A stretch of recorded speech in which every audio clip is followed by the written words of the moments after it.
उतार उसी समय 51-52 में नहीं हो जाता।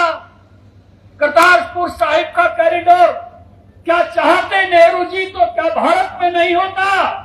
क्या नेताजी सुभाष चंद्र बोस की प्रतिमा भारत के आजाद होते ही वहां नहीं लग जाती जहां अभी लगी? क्या भगत सिंह का बंदरगाह भारत में नहीं होना चाहिए था? नेहरू जी तो बड़े नजदीक थे लॉर्ड माउंटबेटन के, और लॉर्ड माउंटबेटन क्या लेडी माउंटबेटन के भी बड़े नजदीक थे। मैं तो पैदा भी नहीं हुआ था, किताबों में लिखा है, इतिहास बताता है। वो चाहते तो भगत सिंह का गांव भी भारत में। दुर्भाग्य तो ये था कि हुसैन वाला जब भगत सिंह राजगुरु सुखदेव की समाधि है, ये भी पाकिस्तान को दे दिया गया था। ये भी भारत की देशभक्त जनता के दबाव में फिर से भारत में लिया गया था। इतिहास पढ़ेंगे तो ध्यान में आएगा। भगत सिंह की 3 पीढ़ियां इस देश की आजादी के लिए लड़ी, लेकिन भगत सिंह का गांव जब भारत में नहीं आया, भगत सिंह के चाचा सरदार अजीत सिंह, जिन्होंने यह गीत लिखा था, पगड़ी संभाल जट्टा लुट गया माल रे, 39 साल देश निकाला था सरदार अजीत सिंह को। और जब भारत आजाद होने का वातावरण बना था तब वो भारत आए थे, और 14 अगस्त 1947 को डलहौजी में थे। जब उनको पता चला जिस देश के लिए मेरा भतीजा बलिदान हो गया, जिस देश की आजादी के लिए मेरा भाई शरण सिंह जेल में मर गया, जिसकी आजादी के लिए मैं 39 साल देश देश में भटकता रहा विदेशों में, जब देश आजाद होने की बारी आई तो मेरा गांव, मेरा घर भारत में नहीं है। इसलिए 15 अगस्त 1947 को सुबह उस वीर ने प्राण त्याग दिए। कभी जाओ तो पंचपोल में उसकी समाधि है, उसको नमन करके आना। जैसा देश बनना चाहिए था वैसा बनाया नहीं। एयरपोर्टों के नाम रखे तो ऐसे नाम रखे कि इंदिरा गांधी एयरपोर्ट पे चढ़ो और राजीव गांधी एयरपोर्ट पे उतर जाओ, और बाकी एयरपोर्ट के नाम, कलकत्ता का डमडम, हमारे विप्लव देव जी आते हैं उस एयरपोर्ट से, बंबई का शांता क्रूज। अरे अटल जी की सरकार आई तो डमडम नेताजी सुभाष चंद्र बोस हो गया, और शांता क्रूज छत्रपति शिवाजी महाराज एयरपोर्ट हो गया, और चंडीगढ़ का एयरपोर्ट बीजेपी की सरकार में शहीद आजम भगत सिंह एयरपोर्ट हो गया, और पोर्ट ब्लेयर का एयरपोर्ट विनायक दामोदर सावरकर एयरपोर्ट हो गया, रायपुर का एयरपोर्ट स्वामी विवेकानंद हो गया, तो अब नागपुर का एयरपोर्ट बाबा साहब भीमराव अंबेडकर के नाम से हो गया। ये बदलता हुआ भारत है। जिन अनसिन हीरो को, जिन नायकों को जो सम्मान मिलना चाहिए था वो सम्मान नहीं मिला। जहां नेताजी सुभाष चंद्र बोस ने देश को आजाद करके झंडा फहराया था, उस अंडमान निकोबार टापुओं को आजाद करा के झंडा फहराया था, 23 दिसंबर 1943 को उसको डिसेरेमोनियल करने का पाप कांग्रेस पार्टी ने किया था, और उस झंडे को कभी फहराया गया फिर से, या तो अटल जी के राज में भैरव सिंह शेखावत ने फहराया, और अब फिर से फहराया तो नरेंद्र मोदी जी ने फहराया, और अब इतना ऊंचा फहरा दिया कि कांग्रेसियों से उतर नहीं सकता। इस भारत की विरासत से प्यार, इस भारत से प्यार करने वाला कोई दल है तो भारतीय जनता पार्टी है। 11 मई वो याद करो 1998 जब अटल जी ने 3 बम फोड़े थे, पोखरण का विस्फोट, और पूरी दुनिया ने भारत को धमकाने का प्रयास किया था। पूरी दुनिया ने भारत पर सैंक्शन लगाने की बात कही थी। दुनिया के बड़े बड़े देशों ने ऐतराज जताया था, और अटल जी से कहा था कि आपने बताया नहीं, और हमारी बिना जानकारी के, हमारे को बिना विश्वास में लिए अपने परमाणु विस्फोट किए। अटल जी ने कहा था अमेरिका के राष्ट्रपति को, अभी 2 और करने वाला। अगर 11 मई को 3 विस्फोट हुए थे तो 13 मई को 2 विस्फोट और हुए थे। ये भारतीय जनता पार्टी का चरित्र है, ये भारतीय जनता पार्टी का चिंतन है। और जब कोई देशों ने सैंक्शन लगाए तो भारत के बेटे बेटियां जो दुनिया में बैठे थे, उन्होंने कहा अटल जी हमारा सीना गर्व से जुड़ा हो गया है, घबराना मत, ये दुनिया के मुल्क जितने पैसे आपको देते थे उतने पैसे तो आपको भारत के बेटे बेटियां भेज देंगे। और उस समय पाउंड शुरू हुआ था, और मुझे ये आनंद है इस बात का, पता नहीं सैंक्शंस कब हट गए। लगने की तो खबर आई थी, हटने की खबर नहीं आई। कब इन मुल्कों ने अपने आप सैंक्शन हटाए, और जो कभी जनसंघ के समय हमने प्रस्ताव पारित किया था कि भारत परमाणु शक्ति संपन्न राष्ट्र है, उस भारत को परमाणु शक्ति संपन्न राष्ट्र हमने अपनी सरकारों में बनते हुए देखा है। ये आज का दिन एक और दृष्टि से भी महत्वपूर्ण है। आजादी की पहली लड़ाई जो 1857 में हुई थी, आज ही के दिन दिल्ली पर कब्जा किया था प्रथम स्वतंत्रता समर में। उन सारे वीरों को मंगल पांडे से लेकर जो अंबाला की छावनी में थे, जो मेरठ की छावनी में थे, हरियाणा से जो लोग बलिदान हो गए थे, राजा नाहर सिंह जैसे लोग थे, उनके सेनापति गुलाब सिंह, भूरा वाल्मीकि, इस धरती की इंच इंच धरती पर 1857 की लड़ाई लड़ी गई थी। ऐसे वीरों को भी नमन करने का दिन है, क्योंकि 11 मई 1857 को उन्होंने वहां अंग्रेजों से भगाकर कुछ समय के लिए जो कब्जा दिल्ली पर हुआ था, वो दिन भी आज का इतिहास है। आज मैं और एक चर्चा करना चाहूंगा।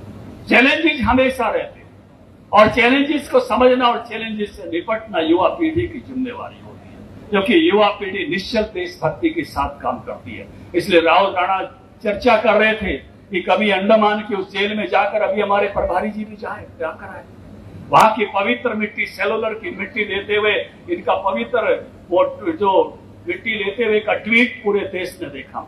मेरे साथ भी 129 लोग गए थे। एक युवा मोर्चा की एक टोली, भगत सिंह के जो पूर्वजों का गांव है खटखट कला, और जो हमारे सुखदेव का घर है और राजगुरु का जो घर है महाराष्ट्र में, ऐसे सब स्थानों पर युवा मोर्चा की टोली सैकड़ों की संख्या में मेरे साथ पहुंची थी। किसान मोर्चा के साथी मेरे साथ चंद्रशेखर आजाद का जहां बलिदान हुआ एल्बर्ट पार्क में, वहां गए थे। वहां की पवित्र मिट्टी उठाकर सबने माथे से लगाई थी और भारतीय जनता पार्टी के हर कार्यकर्ता तक वो मिट्टी पहुंचाकर और जय हिंद बोस और रंग दे बसंती जैसे कार्यक्रम आजादी के अमृत महोत्सव में किए थे। इसलिए युवा मोर्चा के सभी साथियों का मैं अभिनंदन करता हूं, स्वागत करता हूं, उनकी प्रशंसा करता हूं। और इन्होंने रक्तदान का भी रिकॉर्ड जो एक दिन में तोड़ा था, उसके लिए टीम बहुत सराहनीय है। बहुत ही मैं कहूंगा कि ऐसी टीम है कि जो टीम को जो भी हम दायित्व देते हैं उसको करके दिखाती है, उसको पहुंचा कर दिखाती है अपने अंजाम तक। लेकिन मैं कह रहा था कि चुनौतियां देश में अभी बहुत है। कभी कभी हमारे ऊपर कोई डॉक्यूमेंट्री आ जाती है, कोई कहानी आ जाती है, देश के सब बड़े बड़े नेता, बड़े बड़े सेकुलर नेता, इस डॉक्यूमेंट्री को क्यों रोका जा रहा है? जानने का सबको अधिकार है।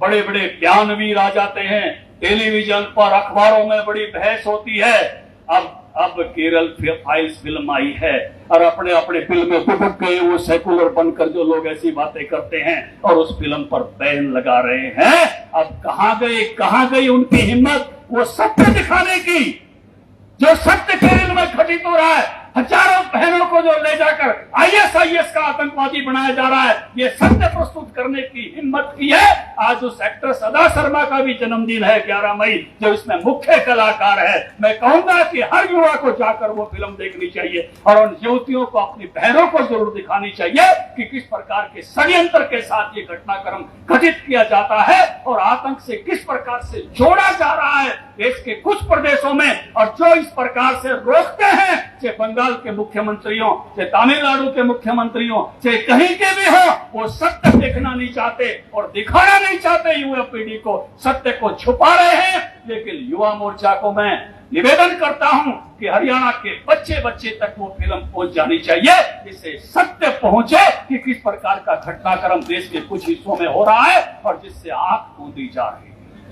भारत ने बहुत ऐसा समय बिताया है वर्षों की गुलामी के साथ, लेकिन अब भारत के गौरव के दिन है, भारत की मजबूती के दिन है। G20 यहाँ हो रही है, देश की 5वीं बड़ी अर्थव्यवस्था, मजबूत व्यवस्था हमारी बनी है। सामरिक शक्ति से हम एक मजबूत राष्ट्र के रूप में खड़े हो रहे हैं। हम राजीव गांधी की तरह ये नहीं कहते कि मैकमोहन लाइन मोटी पेंसिल से खींची गई है, 25 किलोमीटर इधर या उधर पता ही नहीं चलता। हम कहते हैं बॉर्डर पर जाकर देखो अब कैसे रोड बने हैं।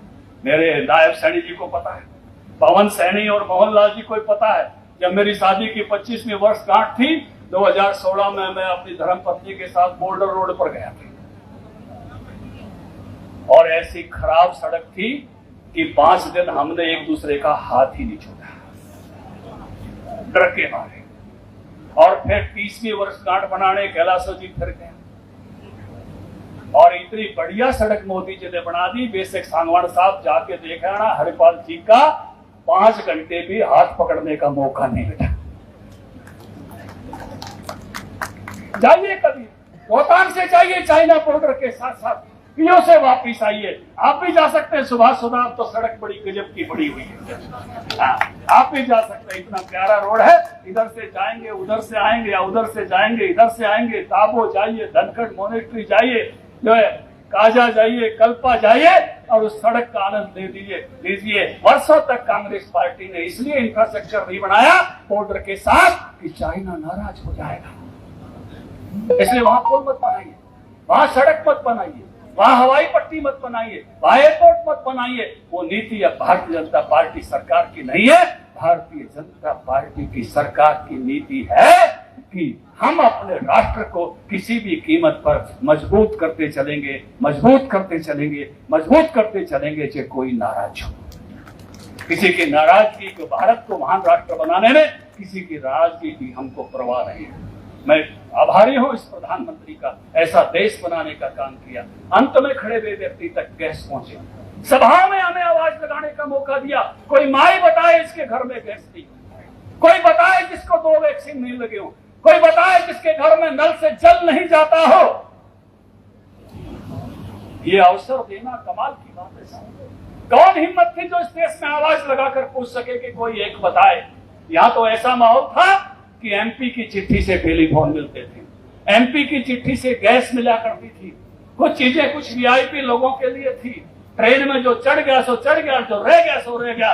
लेकिन आज समग्र की चिंता होती है, और अंतिम व्यक्ति तक पहले चीजें पहुंचाने का काम होता है। ये बदला हुआ भारत है। कई कांग्रेसी भाई कह देते हम भी राम भगत हैं, हम भी कृष्ण भगत हैं, हम भी बजरंगबली के भगत हैं। एक बात मैं कुरुक्षेत्र की भूमि पर कहना चाहता हूं, कौन पांडव सेना की तरफ है और कौन कौरव सेना की तरफ है, ये मैदान जंग में खड़े होकर देखना चाहिए। घर में छुप छुप के पूजा करने वालों को नहीं पूछता, घर में कुछ कुछ पे मानने वालों की गिनती यहां नहीं होगी। 21-21 वकील खड़े करने वाले कौन थे? छुप छुप के राम की पूजा करते हो। अगर राम को मानते हो तो धड़ल्ले से सामने आते, राम मंदिर बहुत पहले बनता। और ऐसे ही आप हनुमान जी के मानने की बात करते हो, छुप छुप कर मानने वालों को कोई नहीं पूछेगा। आओ तो धड़ल्ले से कहो कि मैं मानता हूं, सभा में कहो, जलसे में कहो कि मैं पांडव सेना की तरफ हूं, मैं धर्म के साथ हूं, अधर्म के खिलाफ हूं। ये घोषणा, ये जो ज्योतिषर की घोषणा है कि कौन धर्म के साथ है, कौन अधर्म के साथ है, ये कुरुक्षेत्र धर्म क्षेत्र है। यहाँ चौड़े में घोषणाएं होती हैं, यहाँ अंदर अंदर छुप छुप कर पूजा करने वालों को नहीं पूछा जाता। ये नकली ड्रामा कांग्रेसियों को नहीं चलेगा। ये आवाज समझ लीजिए, देश इस बात को समझ रहा है कि कौन इस राष्ट्र की भक्ति के साथ, इसके महापुरुषों के साथ खड़ा होता है। युवा मोर्चा एक ऐसी ताकत है जो सरकार की योजनाओं को अंतिम व्यक्ति तक लाभ पहुंचाने का काम करे। इस देश के युवाओं में देशभक्ति, वैज्ञानिकता के साथ पहुंचाने का काम करे, पाखंडों से दूर करने का काम करे, अच्छाइयों की तरफ बढ़ाने का काम करे, विषमता को दूर करने का काम करे। मेरे से कोई पूछे, कभी मैं जब लगा था पार्टी के काम में तो 370 धारा के लिए विरोध करके बैठने के लिए लगा था। शायद मेरी पहली फोटो कोई अखबार में छपी थी, कॉलेज विद्यार्थी के रूप में आर्टिकल 370 का विरोध करते हुए छपी थी। मुझे आनंद है कि मैंने अपने समय में आर्टिकल 370 को टूटते हुए देखा।